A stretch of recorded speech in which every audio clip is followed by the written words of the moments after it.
Le calme est revenu au poste frontalière de Beit Bridge entre le Zimbabwe et l'Afrique du Sud suite aux violentes manifestations qui ont causé des dégâts équivalents à des centaines de milliers de dollars. Les négociants fâchés contre la décision du gouvernement de restreindre les importations ont contraint à la fermeture du poste et ont plus tard mis le feu à un entrepôt des douanes.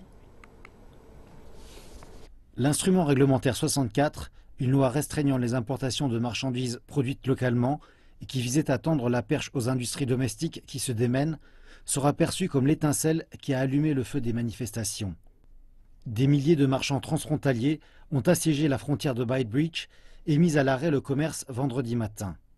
La manifestation a dégénéré plus tard dans la journée, aboutissant à l'incendie d'un entrepôt de l'autorité fiscale du Zimbabwe.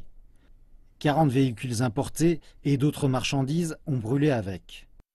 Les gens sont en colère parce qu'ils survivent en achetant et en vendant, et une fois ce que vous dites qu'il n'y aura plus ni achat ni vente de ces produits, alors la colère des gens monte automatiquement. L'armée a été appelée pour apaiser les violences. Elle maintient une présence importante aujourd'hui alors que la frontière a rouvert. L'explosion de violence ne s'est pas limitée à Beit Bridge. C'est le principal terminal des bus en provenance et à destination de l'Afrique du Sud, où les opérateurs ont constaté un nombre élevé d'annulations. L'impact de la fermeture d'une journée se fera probablement sentir plus loin.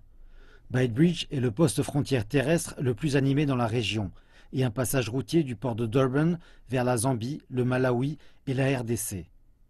Par ailleurs, malgré la férocité des manifestations, les commerçants transfrontaliers ont résolu lors d'une réunion samedi de faire pression sur le gouvernement pour obtenir une suspension des restrictions.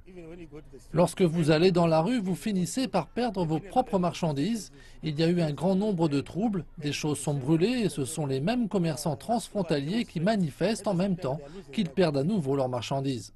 Le ministère du Commerce a publié le mois dernier au journal officiel l'instrument réglementaire 64 afin de juguler une vague montante de ce qu'il qualifie d'importations non essentielles. Les importations du Zimbabwe pendant les 5 premiers mois de 2016 ont déjà dépassé les 2 milliards de dollars, tandis que ces exportations ne représentent que 949 millions de dollars.